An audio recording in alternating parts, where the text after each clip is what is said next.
see that even in our data, when you look at it at the enterprise level, we completely replicate the papers that we see in the literature on the cash grant side, but you see a very different pattern if you move to household. And then when you break it up by type of household, you see exactly this notion that it does matter what's the mix. So if you take households where a woman is the only enterprise owner, we see comparable returns just in terms of kind of the increase as we do for male profits in a household that has both a male and a female enterprise. So a mixed household is a household where both men and women have enterprises, but in mixed households, essentially, there is nothing you're seeing happening on female entrepreneurs. So essentially, they're taking the money and putting it into the highest return activity, which is male. This doesn't, in some sense, you could say, tell us something about whether what the constraints underlying are. It's largely a measurement point, but I think it's an important measurement point. We also then went back, and so in the Dimmel McKinsey paper, they don't have household profits. But given this, what we could do is we could ask the similar question by just breaking up by type of household. So we could say that if we took the Sri Lanka study and we focused in on the enterprise profits in households where there were women entrepreneurs, but they were the only entrepreneurs in the household, we recover estimates similar to the average. Similarly, if we take just female entrepreneurs and we look at the outcome household income rather than enterprise profits, we also see a significant increase of 8%. So I think what this measurement point tells us that you want to be thinking about the right model, and then you want to be thinking about where they're investing in that. It of course leaves a set of open questions. Why are female-owned enterprises the relatively low return enterprises in the household? Is this a desire for flexibility? Is this an effect of these mobility constraints that I work on those enterprises that I can do from home? But I think at least it has the effect of opening a set of questions that as economists we can start thinking about harder. And I think this is the reason, one important reason why we want to move away from these gender interaction regressions where we learn a fact, but it's not a fact that necessarily is very informative of either what's happening in the household nor of where the constraints may be. The second thing I just wanted to briefly talk about was the microfinance papers. Yeah, please. Do the marginal returns within the household justify this allocation? So they don't give cash drops to both members. So in order to actually look at whether the marginal return for the male enterprise is the same as the female enterprise, you would want an experiment where you shock both members and then see how that moves. So unfortunately, that experiment hasn't been done yet, but clearly needs to be done. That's a great question. So turning to this sort of literature on kind of the miracles of microfinance, as I said, sort of 80% of microfinance clients the world over are women. There is no other public or private sector program that has so successfully targeted women. And I think that's like an important thing that we shouldn't forget when we think about the impacts of microfinance. So as I said, there's a very influential and fantastic set of field experiments on AEJ applied. And they focus on decision-making power within the household as the measure of women's empowerment. So that's the category they say you want to look at for women's empowerment. They don't think about female labor supply as a measure of women's empowerment. In fact, female labor supply is not measured in 4 out of the 6 studies. So 4 out of the 6 studies only measure total household supply. Out of the 2 studies that do look at female labor supply, you find a significant effect in one. But if you try to start piecing together what's happening in these studies, if you take the example of the India study, what you see in the Spandana study is that total household labor supply went up, and it went up through self-employment activities, which possibly reflected that women worked more. There was also a significant increase in the number of new self-employment activities managed by women. At the same time, it's certainly true that self-reported measures of decision-making didn't change. And I think it's an important point to remember that social norms don't just affect actions, and sometimes they also affect how we describe actions. There are many cases where we know the things that move last are self-reports of what you think the norm is.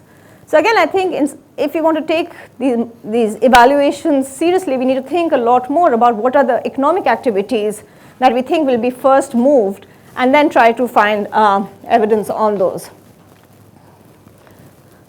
Okay, so kind of along those veins, what I wanted to do in the remainder of the time I had is to turn to talking about one field experiment that I and colleagues are in the middle of doing, where we try to think a little bit more about how actually you can potentially think about labor supply decisions and what the role of financial inclusion would be. And I think a relevant context for doing that in India right now is there's a lot of excitement in moving towards direct benefit transfers for a number of programs. So you see a lot of rise in DBT programs. It could be for LPG or it could be for fertilizer.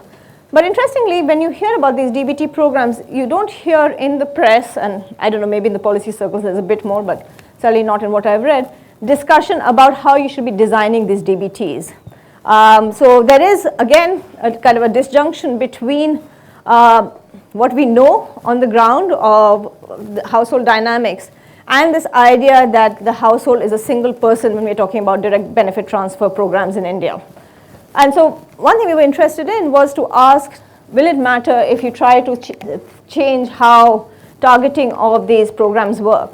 An important reason for doing that, of course, is that we know from the conditional cash transfer literature that it appears to have significant effects in economic behavior when you provide conditionality. There's a lot more mixed evidence on whether it actually affects differently for men and women, so it's actually to some extent an open question.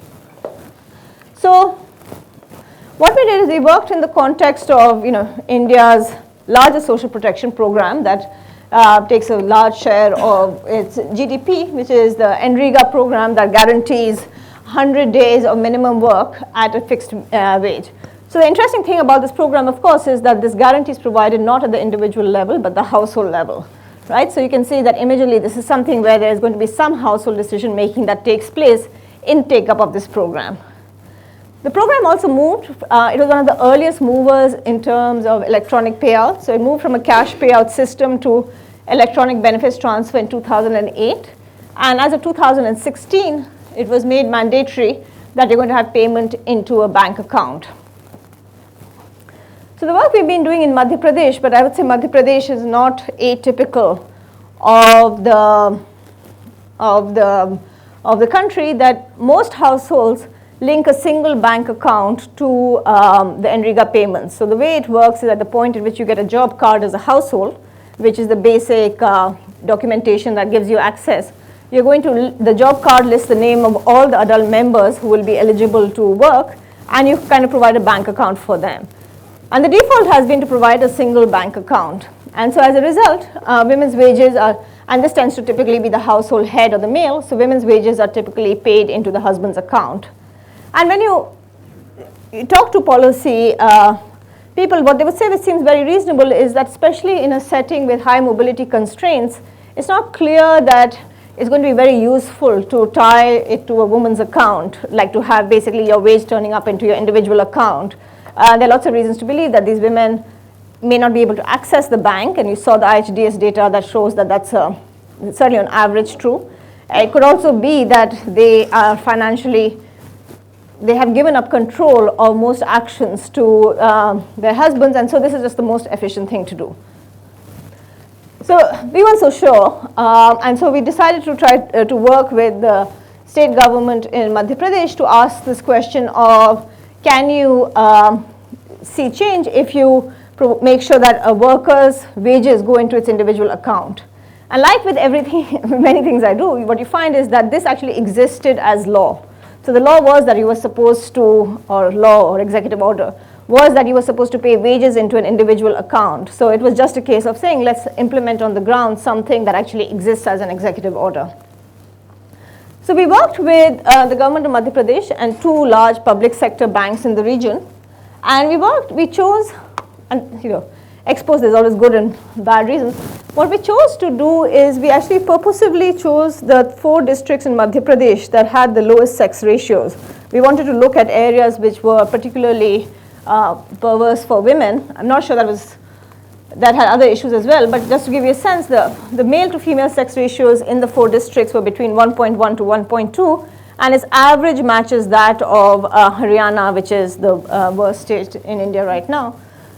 We then did a full census to identify a set of married couples where They were officially listed as having worked in NREGA, so they had worked in the last year, and at least one of the two spouses reported that they had ever worked, and the wife does not have a bank account. And so this was the sample we started with. We then, let me actually move here. I think it's going to be easier to talk from this. I'll go back if you will. So the first thing you want to do is recognize the fact that financial inclusion can itself have effects on women's economic activity and women's empowerment. So we realize that we're going to at least need to have two different things to test. One is whether just opening a bank account matters, and the other is if you open the bank account and then link a woman's NREGA wages to that.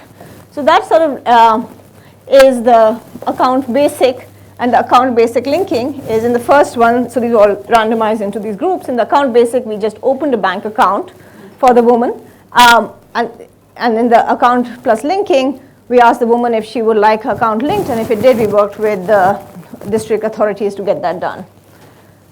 We were then in the field a year and a half ago, and we realized that while the RBI had put in place quite a strong financial inclusion program around the time of bank account opening, this was actually not happening. So you could open a bank account and the person has in some sense no information about the bank account.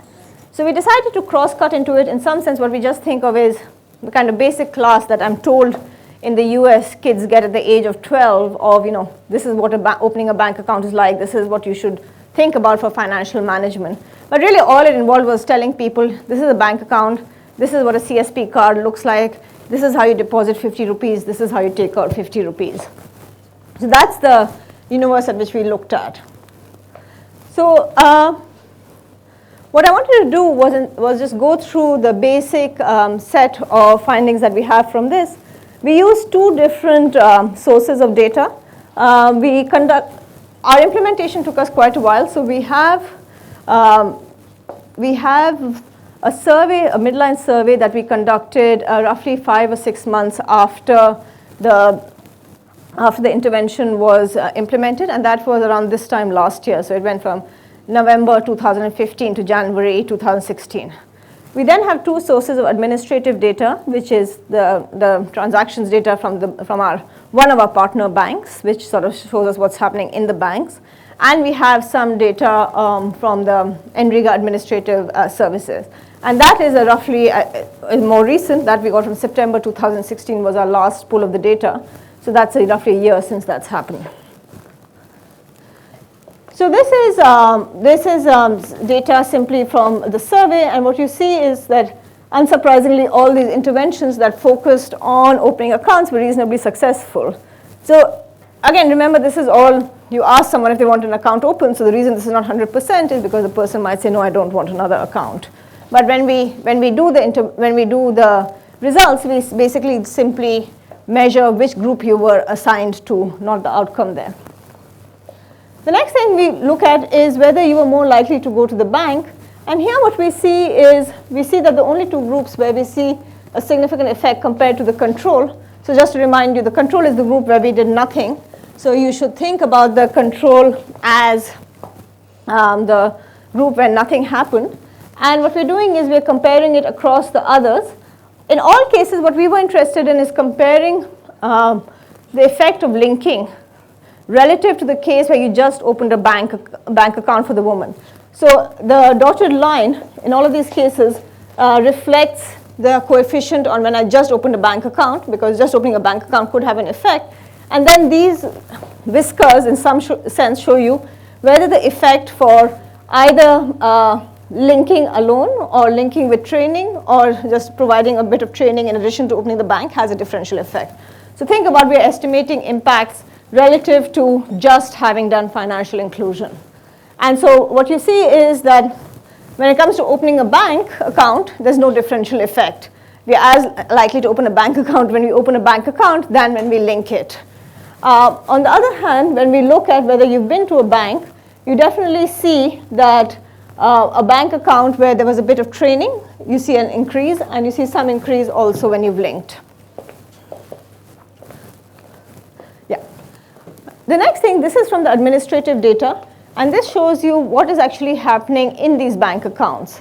And what you see here, which is important, is These are kind of 2-hour implementation windows, but basically after we complete our final implementation, you see a huge shoot up in the deposits in these bank accounts from NREGA for the group that had linked accounts. But importantly, what's true is that because in these transactions data, there's actually a little identifier for an NREGA deposit. We can look at the rest, which we know are not NREGA deposits. Those also seem to go up. So we see a significant increase in the usage of these bank accounts, just in terms of money hitting it.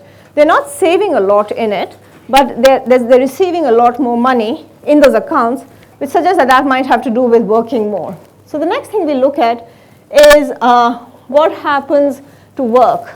So we can look at it in just the administrative data of the NREGA account. We see a significant increase that the people in the linking group were more likely to work. We don't see significant effects in the other groups. So even though those look higher, you can see the standard errors are not different from the dotted line. And then what you can see is, because I'm very short of time, is in your self-report of what your main occupation is. So we follow the NSS classification. So in the NSS classification, they ask for your principal occupation code. And I think this is something I really like, is that women change how they perceive themselves. You see a significant decline that a woman reports herself as a housewife and reports her principal occupation to be a worker.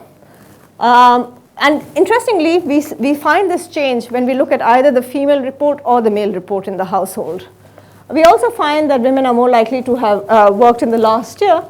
And just to give you a sense of the numbers, when we look at this, it's roughly a 25% increase in the wages that women receive.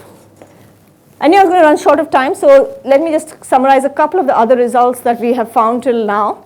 We find increases in mobility that go alongside, so women are more likely to report that they go alone out of the house. We don't find changes right now in in domestic violence or decision making. So I think that's, again, this idea that there's a set of things that move first, and then it takes a while for it to change. The other thing that we find is that these effects are concentrated among the group that did not work at baseline. So we look at it two ways. So if you look at the women who didn't work at baseline in NREGA at all, that's the place where we see these effects. And we also see it more pronounced in the groups where men have stronger norms about women working. And both of these are suggestive that the channel that is going through is bargaining power. So you can imagine if I'm a woman who has already negotiated with my husband to be in the workforce, this may have a little additional effect. While if I start by being a woman who has not been able to negotiate by being in the workforce, this adds to it. One of the things we're going to the field in January, and if people have feedback, we'd love to hear more, is to actually try to get more nuanced understandings of exactly what the nature of the change in bargaining power is, and potentially also whether there are any changes in norms. But let me just conclude with what I sort of see as some of the learnings from this sort of broader literature on labor supply. I think a lot of kind of gender empowerment policies, especially in India, have focused, I think, on 3 stages. So there's the Beti Bachao, Beti Padhao campaigns, which either focus on directly trying to reduce skewed sex ratios or educate girls. And then there are a lot of schemes aimed at maternal health, so Janani Suraksha Yojanas. If you look across the span, there are very few schemes that actually think of women as workers. I think I find it very hard to think of any. I think the skills training is probably the closest I can think right now of schemes that have quotas for women in it. I think we've also seen, and there was work yesterday that Shabana and Kale, for instance, presented that suggested that increasing education in some sense doesn't seem to be enough to provide women mobility.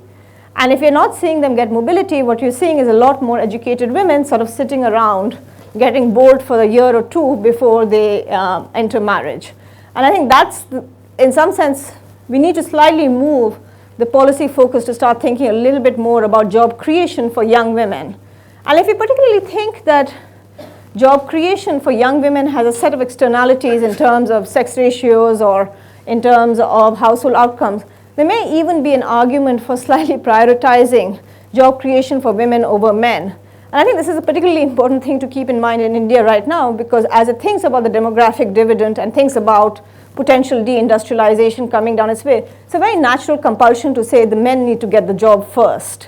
But I think there are a lot of reasons we see why job creations that are focused on women may be successful on many dimensions, but I think for them to succeed, you would need to think a lot harder about what are the kind of policy levers that are actually going to change bargaining power. So let me stop there. Thank you.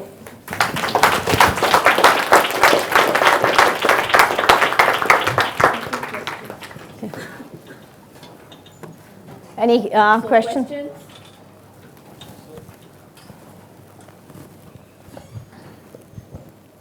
a very nice talk. I'm wondering what's the role of the fact that countries like India haven't gone through a big manufacturing state?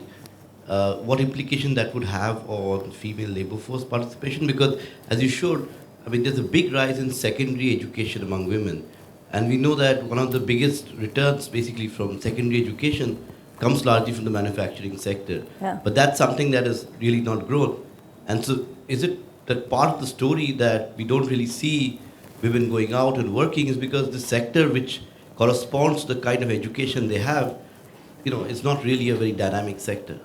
So I think in general, I think as a broad theory, I agree with you. I think India has had a service-led growth, not manufacturing, and that's an issue. Having said that, let me say two things that I think make me suggest that's not the full story. So the data I showed you from the skills training, these are women who are getting placed, they're not sticking it out. And that I think is a group that you can hit. There are jobs they're managing to find, but it's somehow they're either not being allowed to take them or they're not sticking it out.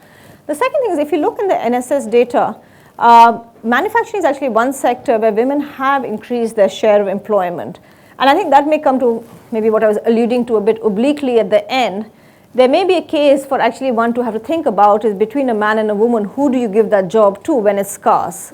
Right now, I was talking to people in the skills training program. Right now, the skills training program, for instance, is very focused on services, not manufacturing. But women actually are doing much better at increasing their share in manufacturing relative to increasing their share in services. One reason for it, which is actually unfortunate but true, is that manufacturing has a much larger gender wage gap than services. So women are just much cheaper employees for factories. It's just that they're not managing to get them or keep them. But I think those are, in some ways, I don't know if they're first order or second order, but I also agree with your broader point that we haven't seen garment industry take off the way it did in China and Bangladesh, and that's certainly part of it.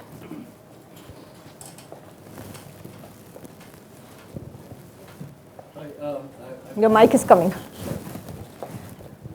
Hi, Rohini. I really liked your talk, and I know I gave you feedback on the last part of it before, but I had another, when you were reporting that experiment, another question came to my mind, which is the following.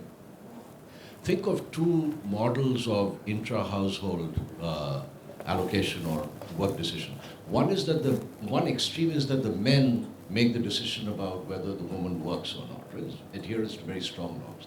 The other is that the woman makes the decision, but then, depending on the constraints and so forth, she decides one way or the other. Now, in the case where you link the bank account to a woman, right, if the first theory is correct, then the man is actually losing full control over the money because previously it was going into his account, right? So if the man was making the decision, you should observe women's participation come down. Because if the man is making the decision, he's losing control of the money. Whereas if the woman was making the decision... Sorry, why would it come down? Because the man is losing control over the money. And so, why would it come down? Because at the margin, he is deciding that the woman should... So that's a world in which bargaining power doesn't change. That's right. So yeah. I'm taking the norm, taking the norm-based theory seriously. Whereas if the woman made the decision, she said, oh, well, it's going into my husband's account, I won't see the money anyway, so I'm not going to work. When it gets linked to her account, she goes and works, right? It suggests that the second theory, your results suggest that the second theory has more plausibility than the first. I think the only thing I'd push back on the second theory is you have to think about how the income effect will work. So if you think about that kind of efficient household model, if the woman had actually decision-making power, she's now actually getting more income. If we think there is any preference for leisure, it's not clear labor supply would go up in that world. But I think the point, but the broader point, which I think you made earlier also, and I completely agree with, and I'm guilty of that, is I think we need to work much more carefully through these models, because another fact that's true is that if a woman internalizes the norm, then you can write down an efficient outcome, because in some sense the first stage production decision doesn't directly enter your consumption. On the other hand, if the man is internalizing the norms to the sense that he gets direct disutility from a woman working, you can no longer separate the production and the consumption decision. And so you're going to be probably within the Pareto frontier. And in fact, in that case, at least what we've done right now is we've sort of looked at the corner solution, because it's much harder to do analytical work when you're in that world. But we need to do that. So thank you.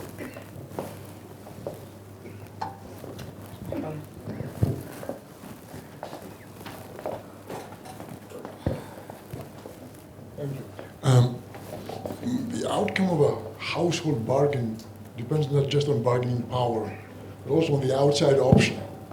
And sometimes the outside option depends on whether or not you can divorce. So do you find any connection between intra-household bargaining and the incidence of divorce? So or has anyone looked at this at all? I think people have looked at it in urban areas. My sense is the nature of divorce, which I think is probably equivalent, is much more separation. I will go back either to my parents' home, or I will, just move out. And mostly will be going back to your parents' home. And I think that's certainly something worth looking at, which people haven't looked at right now. Who haven't looked at it? Yeah. Or we haven't looked at it, at least, we should.